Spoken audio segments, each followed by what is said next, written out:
الحمد لله الذي تجري بأمره المقادير. أعوذ بالله من الشيطان الرجيم. يا أيها الذين آمنوا توبوا إلى الله توبة نصوحا. صدق اللہ مولانا العظیم. میرے نہایت واجب القدر معزز سامعین، السلام علیکم ورحمۃ اللہ وبرکاتہ. آپ کو معلوم ہے کہ رمضان کا پہلا عشرہ رحمت کا ہے، دوسرا عشرہ مغفرت کا ہے. پہلا عشرہ اختتام پذیر ہونے جا رہا ہے، آج آخری رات ہے. کل مغرب کے بعد انشاءاللہ العزیز ہم دوسرے عشرے میں قدم رکھنے والے ہیں. مجھے امید ہے کہ تمام مسلمانوں نے پہلے عشرے میں اللہ کی رحمتوں کو خوب سمیٹا ہو. دعاؤں کے ذریعے، سجدوں کے ذریعے، قرآن کو سننے اور سنانے کے ذریعے، درود شریف اور ذکر و اذکار کے ذریعے آپ نے رب کو خوب راضی کیا ہو. اب جبکہ دوسرا عشرہ شروع ہونے والا ہے، آج ہمارے پاس آخری رات ہے پہلے عشرے کی. ایک تو اس رات کو ہم قیمتی بنائیں، اور دوسری بات یہ ہے کہ دوسرے عشرے میں اللہ جل شانہ سے ہم خوب اپنے گناہوں کی معافی مانگیں. ویسے تو اللہ ہر وقت معاف کرتا ہے، اس کے لیے کوئی وقت متعین نہیں ہے، کوئی دن متعین نہیں ہے. جب کوئی بندہ اللہ جل شانہ سے معافی مانگتا ہے، اللہ اسی وقت بندے کو معاف فرما دیتا ہے. لیکن اس عشرے میں یہ جو عشرہ ہے، یہ جو دوسرا عشرہ ہے مغفرت کا، اس میں اللہ جل شانہ نہ صرف معاف فرماتے ہیں بلکہ بہانہ تلاش کر کے اپنے بندے پر اپنی مغفرت کو لٹاتے ہیں، اپنی معافی کو اپنے بندوں پر لٹاتے ہیں. توبہ کرنا، استغفار کرنا، یہ بہت بڑا عمل ہے. حضور آقا صلی اللہ علیہ وسلم نے فرمایا کہ میں دن میں 100 سے زیادہ مرتبہ استغفار کرتا ہوں. بہت بڑا عمل ہے. اور اعمال میں اللہ جل شانہ جس عمل سے بہت زیادہ خوش ہوتے ہیں وہ بندے کا توبہ ہے، ندامت ہے کہ بندہ اپنے گناہوں پر نادم ہو جائے اور توبہ کر لے تو اللہ جل شانہ اس بندے سے بہت زیادہ خوش ہوتے ہیں. ان اللہ یحب التوابین.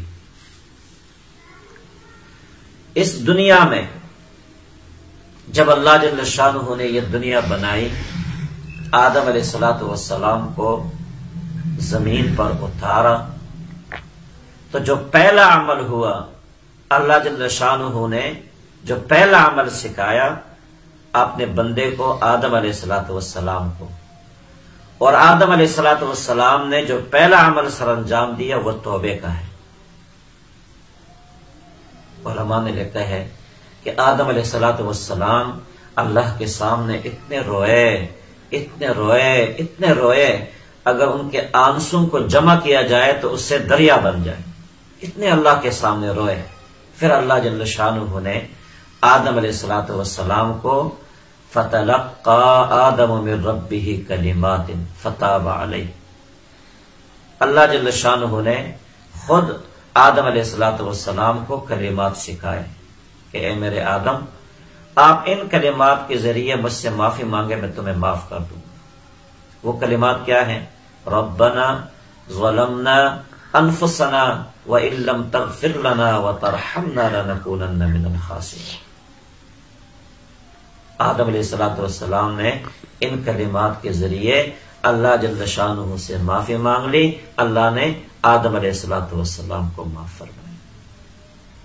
تو اس کائنات میں، اس روئے زمین میں اللہ جل شانہ نے جو پہلا حکم نازل فرمایا وہ توبے کے بارے میں، اور توبے کے کلمات، اور آدم علیہ السلام نے جو پہلا عمل سر انجام دیا وہ توبے کا ہے. حضور آقا صلی اللہ علیہ وسلم نے اپنی امت کو توبہ اور استغفار کی ترغیب دی ہے. قرآن مجید میں کئی جگہوں پر اللہ جل شانہ نے فرمایا کہ اے میرے بندے میری طرف پلٹ جا. یا ایھا الذین آمنوا توبوا الی اللہ توبۃ نصوحا، دل سے توبہ کر لینا، مجھ سے معافی مانگ لینا، میں تیرے گناہوں کو معاف کر دوں، اور صرف معاف نہیں کروں گا، اللہ کتنے رحیم ہے، کریم ہے، آپ اندازہ کریں۔ ایک آدمی 60 سال اللہ کی نافرمانی کرتا ہے، اس کے اعمال نامے میں 60 سال کی برائیاں ہیں۔ جب وہ 60 سال کی عمر میں اللہ سے توبہ کرے گا، اللہ جل شانہ 60 سال کے گناہ بھی معاف فرما دیں گے، اعمال نامہ بالکل صاف ہو جائے گا، سارے گناہ دھل جائیں گے۔ التائب، گناہوں سے توبہ کرنے والا، کمن لا ذنب لہ، اس طرح جس طرح کہ گویا کہ اس نے گناہ کی ہی نہیں۔ اور آگے اللہ جل شانہ کرم نوازی دے کے کہ اعمال نامہ بھی صاف ہو جائے گا گناہوں سے، ای امحو آثار ذنوبنا، اللہ جل شانہ فرشتوں کے دفتر سے بھی گناہوں کے آثار کو مٹا دیتے ہیں، اور 60 سال ہر گناہ کے بدلے میں اللہ جل شانہ اس بندے کے اعمال نامے میں نیکیاں لکھ دیتے ہیں۔ اتنے کریم رب ہے۔ ایک آدمی نے 60 سال اللہ کی نافرمانیاں کی ہے، اعمال نامہ اللہ کے نافرمانیوں سے بھرا ہوا ہے، جب وہ توبہ کرے گا 60 سال کی عمر میں، 100 سال کی عمر میں، اللہ جل شانہ 100 سال کے گناہ بھی معاف فرما کر ہر گناہ کے بدلے میں اس بندے کے لیے ایک نیکی لکھ دیتے ہیں۔ تو توبہ کرنے والا عملی اعتبار سے، اعمال نامے کے اعتبار سے مالا مال ہو جاتا ہے، پچھلے گناہ بھی معاف اور اعمال نامہ بھی نیکیوں سے بھر جاتا ہے۔ تو اس لیے تمام دوست اللہ جل شانہ کے سامنے اپنے گناہوں کی معافی مانگیں، اقرار جرم کرتے ہوئے توبہ اور استغفار کریں، اور اس کے لیے پہلی شرط یہ ہے کہ گناہ سے انسان الگ ہو جائے۔ ایک آدمی گناہ میں ملوث ہے، لگا ہوا ہے، حرام خوری میں، رشوت میں، کمیشن خوری میں، جھوٹ میں، غیبت میں، دھوکے میں، فراڈ میں، اور ساتھ ساتھ توبہ بھی کرے، ساتھ ساتھ استغفار بھی کرے، ساتھ ساتھ اعتکاف بھی کرے، ساتھ ساتھ حج بھی کرے، ساتھ ساتھ عمرے بھی کرے، ساتھ ساتھ نمازیں بھی پڑھے، تو کوئی فائدہ نہیں۔ پہلی شرط یہ ہے کہ انسان اس گناہ سے الگ ہو جائے کہ اللہ میں اس گناہ کے قریب نہیں جاؤں، بس اس سے الگ ہو جائے گناہ سے۔ جس طرح کنویں میں کوئی چیز گر جائے تو پہلا حکم کیا ہے کہ کنویں کے اندر سے گندگی نکال لے، اس کے بعد پانی نکالو، کنواں پاک ہو جائے گا، صاف ہو جائے گا۔ اگر ایک آدمی گندگی کو نکالتا ہی نہیں ہے تو پوری زندگی اس کنویں سے پانی نکالے، پانی صاف نہیں ہوگا۔ پہلی شرط یہ ہے کہ انسان گناہ سے الگ ہو جائے، اور دوسری شرط ہے ان یندم علیہا، اپنے گناہوں پر نادم ہو جائے کہ اللہ جو کچھ مجھ سے ہو چکا ہے یہ تو نہیں ہونا چاہیے تھا، میں تیرا بندہ ہوں، تو نے مجھے پیدا کیا ہے، یہ نعمتیں دی ہیں، مجھے ایسا نہیں کرنا چاہیے تھا، تیری نافرمانی نہیں کرنی چاہیے تھی۔ ایک ندامت آ جائے، وضاقت علیہم الارض، زمین اس پر تنگ ہو جائے۔ جب انسان نادم ہو محلے میں کسی بات پر تو وہ باہر نہیں نکلتا، گھبراتا ہے کہ لوگ کیا کہیں گے۔ اسی طرح انسان اپنے رب کے سامنے نادم ہو جائے کہ یا اللہ مجھے ایسا نہیں کرنا چاہیے تھا۔ اور تیسری شرط یہ ہے کہ آئندہ گناہ نہ کرنے کا پکا ارادہ کر لے۔ یہ 3 شرائط عام توبے کے لیے ہے۔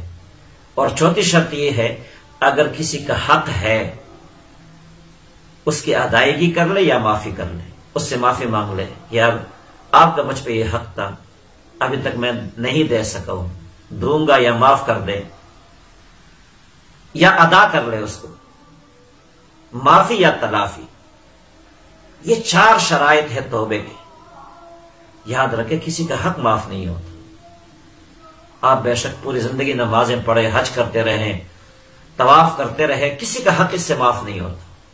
کسی کا حق ہے تو وہ معافی سے یا تلافی سے، اس بندے سے معافی مانگو گے، اللہ تو اپنا حق معاف کر دے گا، اس بندے سے معاف کروائے یا تلافی کر لے، اس کو ادا کر لے۔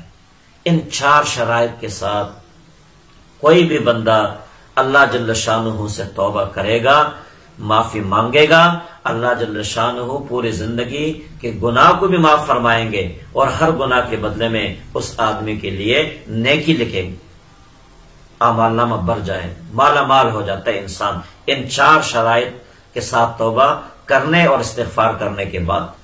تو اس لیے یہ مہینہ ہے، بہت مبارک مہینہ ہے، جہاں ہم نے بڑی عبادتیں کر لی ہیں، قرآن بھی سنتے ہیں، سناتے بھی ہیں، وہاں پہ ہم اللہ جل شانہ سے توبہ اور استغفار بھی کریں ان شرائط کے ساتھ، اور یہ دل میں کبھی نہ سوچے کہ میں کس طرح اللہ سے معافی مانگوں، اتنا عرصہ میں نے اللہ کی نافرمانی کی ہے۔ عرض کر دیا کہ 100 سال کے نافرمان ہو، 1000 سال کا نافرمان ہو، اور تب بھی وہ اللہ کے سامنے جائے تو اللہ جل شانہ یہ نہیں کہیں گے، یہ طعنہ نہیں دیں گے کہ اے بندے تو 1000 سال کہاں تھا، ابھی تو آ گیا میرے پاس، 1000 سال میری نافرمانیاں کی تو نے، اور آج تو میرے پاس آ گیا۔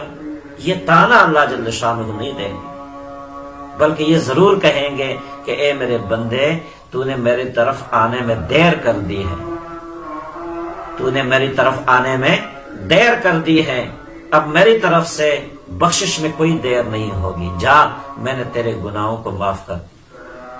لو بلغت ذنوبک بین عنان السماء ثم استغفرتنی غفرت لک ولا ابالی۔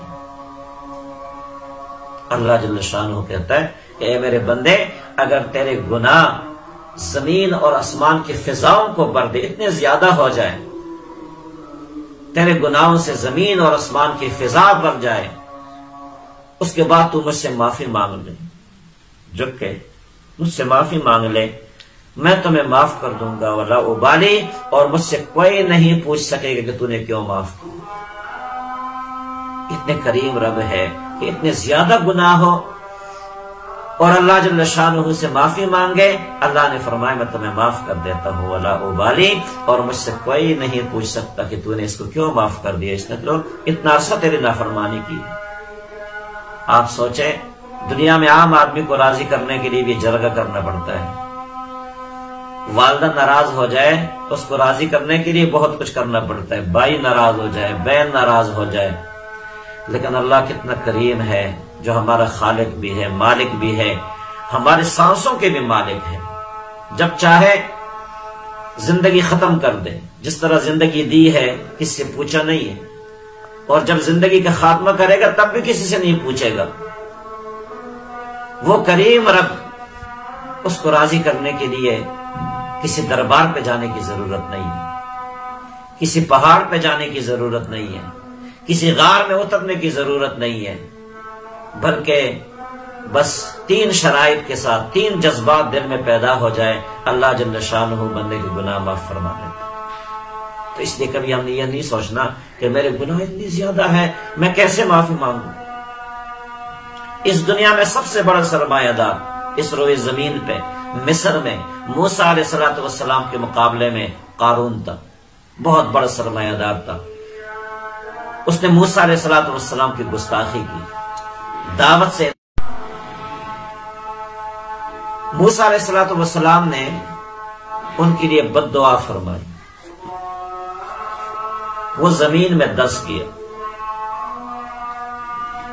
تھوڑا سا دنسا تو اس نے موسیٰ علیہ السلام سے معافی مانگی تھی، موسیٰ معاف کر دو، موسیٰ نے کہا نہیں معاف کرتا، پھر اور زمین میں نیچے چلا گیا، پھر معافی مانگی، موسیٰ معاف کرو، موسیٰ نے کہا نہیں معاف کرتا ہوں، پھر اور زمین کے اندر چلا گیا، پھر معافی مانگی، موسیٰ نے معاف نہیں کیا، اور یوں وہ زمین کے اندر دس کیا وہ درجل فی الارض، اور آج تک زمین کے اندر دستا جا رہا ہے۔ اللہ جل شانہ نے موسیٰ علیہ السلام کی وحی کی کہ اے موسیٰ، اس نے تجھ سے 3 مرتبہ معافی مانگی، اس نے تجھ سے 3 مرتبہ معافی مانگی، تو نے اس کو معاف نہیں کیا، اگر وہ مجھ سے ایک بار بھی معافی مانگ لیتا میں اس کو معاف کر لیتا۔ اتنے رحیم رب ہے، کریم رب ہے۔ ایک آدمی بڑا نافرمان، لوگوں نے اس کو مارا، آبادی سے نکال دی، وہ بیچارہ جنگل میں چلا گیا، کچھ دن زندہ رہا، پھر بیمار ہوا۔ بیمار جب انسان پڑا ہو، تنہائی ہو، جنگل ہو، آپ نہ کوئی پاس نہ ہو، تو اس کیفیت کو آپ خود سمجھ سکتے ہیں۔ اس نے دائیں دیکھا کوئی بھی نہیں ہے، بائیں دیکھا کوئی بھی نہیں ہے، پھر اللہ کی طرف متوجہ ہوئے، یا اللہ لوگوں نے تو مجھے چھوڑ دیا ہے، تو بھی مجھے چھوڑ دے گا؟ اور یوں اللہ کی طرف متوجہ ہوا، دل میں ندامت آئی، روح پرواز کر گئی۔ اللہ جل شانہ نے وقت کے نبی کو وحی کی کہ جاؤ، جنگل میں میرا ایک بندہ ہے، اس کو غسل دینے کا، کفن دینے کا اور اس کے لیے قبر کا انتظام کر لینا، جنازے کا انتظام کر لینا، اور ساتھ ساتھ یہ بھی اعلان کر دینا کہ جو آدمی اس کے جنازے میں شریک ہوگا اس کی بھی مغفرت ہوگی۔ اتنے قدردان رب ہے ہمارے۔ ایک آدمی پوری زندگی اللہ کا نافرمان ہے، اور نافرمانی اتنی زیادہ ہو گئی کہ لوگوں نے مار کے اس کو محلے سے نکال دیا، علاقے سے نکال دیا۔ اب اللہ جل شانہ نے ایسے معاف کر دیا کہ ساتھ اعلان بھی کر دیا کہ جو آدمی میرے اس گناہگار بندے کے جنازے میں شریک ہوگا میں اس کی بھی مغفرت کر لوں گا۔ جب وقت کے نبی نے جا کے دیکھا یہ تو وہی آدمی ہے جس کو لوگوں نے مار کے نکالا ہے، اور اللہ کا حکم ہے کہ قبر کا بھی انتظام کرو، کفن کا بھی انتظام کرو، غسل کا بھی انتظام کرو، اور یہ اعلان بھی کر دو جو اس کے جنازے میں شریک ہوگا اس کی مغفرت ہوگی۔ اللہ جل شان نے کہا ہاں ٹھیک ہے، وہی آدمی ہے، لیکن اس نے مجھ سے معافی مانگ لی۔ اب اس نے کوئی نماز نہیں پڑھی، کوئی غسل نہیں کیا، کوئی کپڑے تبدیل نہیں کیے، لیکن اللہ کی طرف متوجہ ہوا، دل میں ندامت آئی، سچائی کے ساتھ اللہ کی طرف رجوع کیا تو اللہ نے معاف کر دیا۔ اور موسیٰ علیہ الصلوۃ والسلام کے زمانے کا وہ مشہور واقعہ کہ اللہ جل شانہ سے دعا مانگی سارے لوگوں کو جمع کر کے کہ یا اللہ بارش ہو جائے، بارشیں بند ہو گئی تھی، یا اللہ بارش ہو جائے۔ اللہ جل شانہ نے وحی کر دی کہ موسیٰ بارش نہیں ہوگی۔ اس محفل میں، اس مجمع میں، اس اجتماع میں ایک آدمی ہے، جب تک وہ موجود ہے بارش نہیں ہوگی۔ اتنا گناہگار ہے، اتنا خطا کار ہے، اس نے مجھے بہت ستایا ہے، بہت ناراض کیا ہے۔ موسیٰ علیہ الصلوۃ والسلام نے اعلان کیا کہ وہ آدمی نکل جائے۔ اب اس نے دیکھا کہ یہ وحی تو میرے بارے میں ہے۔ آج کل اگر ایسے کوئی اعلان ہو جائے نا، ہم دوسروں کو دیکھتے ہیں، ہماری نگاہیں دوسروں پہ ہوتی ہے، خود پوری زندگی چوری کرتے ہیں، پوری زندگی رشوتیں کھاتے ہیں، کمیشن کھاتے ہیں، اور پھر نگاہیں دوسرے پہ ہوتی ہے کہ شاید یہ بھی کوئی میری طرح چور ہوگا۔ تو ہماری نظریں ہمیشہ دوسروں پر ہوتی ہیں۔ تو اس آدمی نے سوچا یہ وہی تو میرے بارے میں ہے۔ اب اسی جگہ بیٹھے بیٹھے اللہ کی طرف متوجہ ہوئے کہ یا اللہ اگر میں کھڑا ہوا تو میری تو بڑی بےزتی ہو جائے گی، تو مجھے معاف کر دینا۔ بس اتنی سی بات تھی، بارش شروع ہو گئی، بارش شروع ہو گئی۔ موسیٰ علیہ الصلوۃ والسلام نے کہا اللہ بارش، اور وہ بندہ تو نہیں نکلا یہاں سے، کوئی بندہ یہاں سے نہیں اٹھا ہے، بارش کیسی ہو گئی ہے؟ اللہ جل شانہ کہا موسیٰ اس نے توبہ کر لی، مجھ سے معافی مانگ لی ہے۔ اب اس نے معافی مانگنے کے لیے کوئی غسل نہیں کیا، کوئی کپڑے تبدیل نہیں کی، کوئی سجدہ بھی نہیں کیا، بس دل میں جذبہ پیدا ہوا، سچائی کی طرف، اب سچائی کے ساتھ اپنے رب کی طرف پلٹا، تو اللہ جل شانہ نے انقلاب برپا کر دیا اس کی زندگی۔ موسیٰ علیہ الصلوۃ والسلام نے کہا اللہ وہ کون آدمی تھا، ذرا مجھے بتانا۔ اللہ جل شانہ کتنے قدردان ہیں، اپنے بندے سے پیار کرنے والے ہیں، محبت کرنے والے ہیں، 70 ماؤں سے زیادہ محبت کرنے والے، 70 ماؤں سے۔ چھوٹے بچے جب روزہ رکھتے ہیں نا گھر میں، تو دن میں ماں کتنی بار پوچھتی ہے بیٹا بھوک تو نہیں لگی ہے، پیاس تو نہیں لگی ہے؟ اور اللہ جل شانہ آپ کو دیکھ رہا ہے اپنے بندوں کو، 70 ماؤں سے زیادہ پیار کرنے والا۔ ایک ماں اپنے چھوٹے بچے کو جب دیکھتی ہے بار بار پوچھتی ہے، پریشان ہوتی ہے، کہتی ہے روزہ توڑ دو، آپ پہ روزے فرض نہیں ہے، بیٹا کہتے ہیں نہیں جی نہیں توڑنے روزہ، ماں پھر کہتی ہے روزہ توڑ لو، چھوٹے ہیں آپ پہ روزے فرض نہیں ہے، ہماری تو مجبوری ہے۔ اور اللہ جل شانہ 70 ماہوں سے زیادہ محبت کرنے والا اس رمضان کے روزوں میں جو صبح سے لے کے شام تک بھوکے رہتے ہیں، کتنا پیار کرتے ہوں گے، کس محبت کی نگاہ سے اللہ جل شانہ اپنے ان بندوں کو دیکھتے ہوں گے، آپ اندازہ ہی نہیں کر سکتے کتنے قدردان ہیں۔ تو موسیٰ علیہ السلام نے کہا اللہ وہ بندہ کون ہے مجھے بتانا۔ موسیٰ علیہ السلام نے کہا نہیں، جب وہ میرا نافرمان تھا، کئی 100 سال میرا نافرمان رہا اور میں نے اس کے گناہوں پہ پردہ ڈالا، آج وہ میرا بندہ بن چکا ہے، میرا پیارا بن چکا ہے، یہ کیسے ممکن ہے کہ میں آپ کو اس کا نام بتاؤں۔ اللہ ستار الغیوب ہے، اللہ معاف کرنے والا ہے، بڑے قدردان ہے۔ ضرورت اس بات کی ہے کہ ہم سچے دل سے سچائی کے ساتھ اللہ کی طرف رجوع کر لیں۔ دراصل ہمارے دلوں میں کھوٹ ہے، ہم کبھی بھی سچائی سے اللہ کی طرف رجوع نہیں کرتے۔ سچائی سے رجوع کرنے کا مطلب یہ ہے کہ پچھلے تمام گناہوں پہ ندامت ہو جائے، پچھلے تمام گناہوں سے استغفار کر لے، الگ ہو جائے، ندامت آ جائے، اس سچائی کے ساتھ اپنے رب کی طرف رجوع کر لے تو اللہ کیسے معاف نہیں کرتا۔ اللہ تو خوش ہوتے ہیں، کبھی آسمانوں پہ چراغا ہوتا ہے، فرشتے پوچھتے ہیں اللہ یہ خوشی کس بات کی ہے؟ یہ جو چراغا ہے جس طرح ہم یہاں شادیوں میں کرتے ہیں، اللہ جل شانہ جواب دیتا ہے صلح العبد من مولا، میرے ایک بندے نے زمین پر مجھ سے صلح کر لی ہے، توبہ کر لی ہے، اس توبے کی خوشی میں نے یہ چراغا کر دیا۔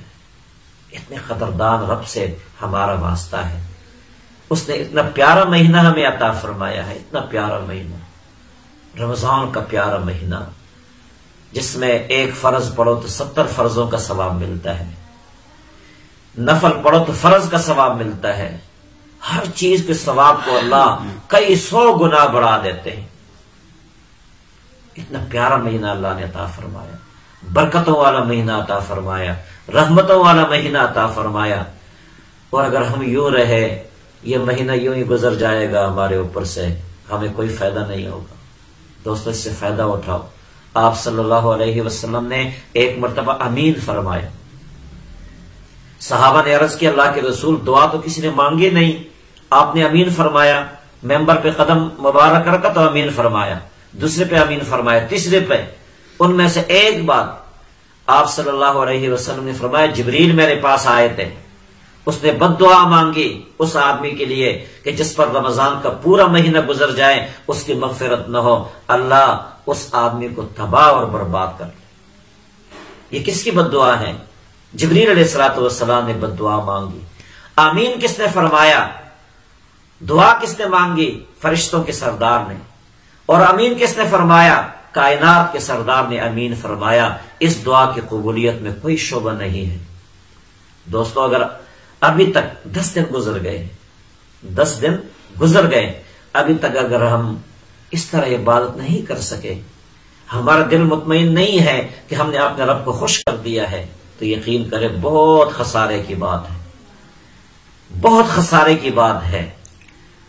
اور یہ مہینہ معلوم نہیں آئندہ سال ہمیں نصیب ہوتا ہے یا نہیں ہوتا۔ کتنے لوگ تھے ہمارے محفلوں میں، آج وہ محفل میں نہیں ہے۔ بہت سارے نقیب محفل تھے، آج وہ دنیا میں نہیں ہیں۔ ہو سکتا ہے کہ اگلے سال ہم بھی نہ ہوں، کیونکہ ہم اس دنیا میں اپنی مرضی سے نہیں آئے اور اپنی مرضی سے جائیں گے بھی نہیں۔ تو اس لیے اس مہینے کو اور مہینے کے ان لمحات کو قیمتی بنا، قدردانی کرو، اپنے رب کی طرف رجوع کر لو سچے دل سے، جس طرح پہلے عشرے میں آپ نے عبادت کر کے آپ نے آپ کو اللہ کی رحمت کا مستحق بنایا، دوسرے عشرے میں اللہ جل شانہ سے آپ نے تمام گناہوں کی معافی مانگے۔ جزاکم اللہ خیرا، احسن الجزا۔